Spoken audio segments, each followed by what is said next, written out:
Hey, sweet people. I have just cut me a big, nice cantaloupe. I cut it uneven for a purpose. I'm going to scrape out the inside of it, and I hope it tastes like a real cantaloupe. Now, most of the time when I eat cantaloupe, I eat it with salt and pepper. And what I do is I get me a piece of something, and I cut this up into cubes and put it in the refrigerator. That way you can eat it anytime you want to. Just take a few cubes and eat it, and it doesn't have to be so specific. But today, I've cut this little bit out like that, which isn't much. And I'm going to do something special to it.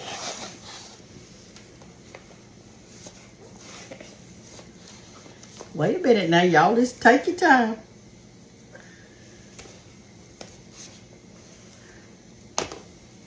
Look at that. That's vanilla ice cream in the scoop where you scooped it out. And we deserve a treat. And I'm going to get me a little spoon right here. And I'm going to get me a little knife right here.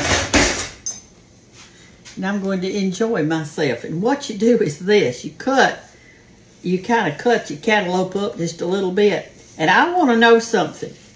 There was a famous person who ate, I'll tell you this part, it was a he, that ate cantaloupe and ice cream together. That was one of their favorite desserts. And it is so good. Who was it? Who did that? And was he a favorite of yours? Like he was mine. He was a real favorite of mine.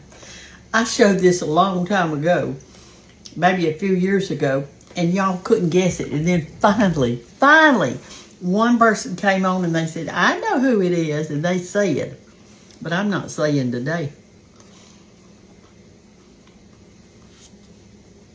I am certainly not going to say it, because I'm going to let you figure it out. Maybe you can go on and ask Siri. You could ask her what she thinks. I've been outside today. I had to water some things. And I told y'all I was going to go over at Hannah's and feed chickens some scraps. And I did that. I rode the lawnmower over there. It's kind of like my little go-kart for here in the yard. I put my stuff down on the bottom of it and did it like that. I'm boiling something over here in the pot. I've had a great morning. I put all my books in the truck so I can sell them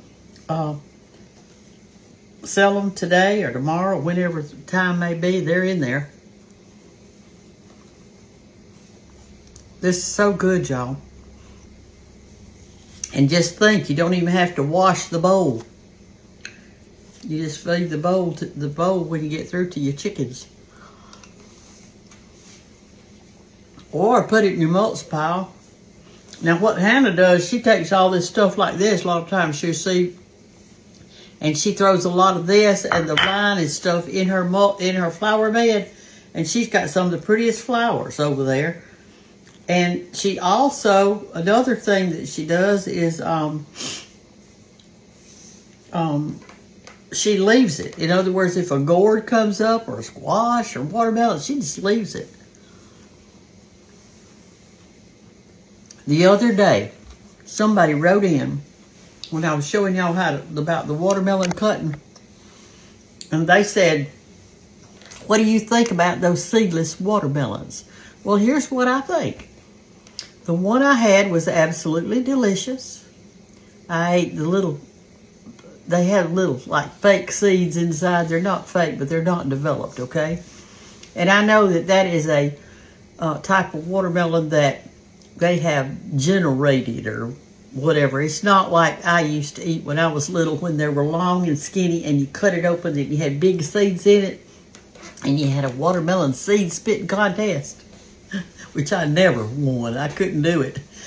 But anyway, so it tastes good. But we've got to remember that those old-timey kind, we need to always keep those available and always buy them and always eat them and save these seeds. Because you may need food one day and you can't grow a watermelon from one of those kind that they've done things to. They've altered it. They've altered the stuff inside of it. And it can't, you could plant those seeds if you want to, but they will never grow. It's kind of like a donkey and a horse. When you breed a donkey with a horse, you get a mule. And they are sterile. And they cannot have babies. You don't ever have a mama mule and a daddy mule making a mule. You get a mule by breeding a horse with a donkey. And you get a mule. Well, I feel the same. It's kind of the same way with these watermelons. We have to save those old watermelon seeds and get you some squash seeds that are heirloom seeds are what I'm talking about. I don't have a lot of heirloom seeds. If anybody has any, I'd like 2 or 3 seeds. You know, we need to save them and plant them and grow the original things. So that way, when you replant it, you get exactly what the mama looked like, the mama watermelon. Okay? But anyway, y'all fix you some of this and tell me in the comments who you think who do you think was the main one that loved this?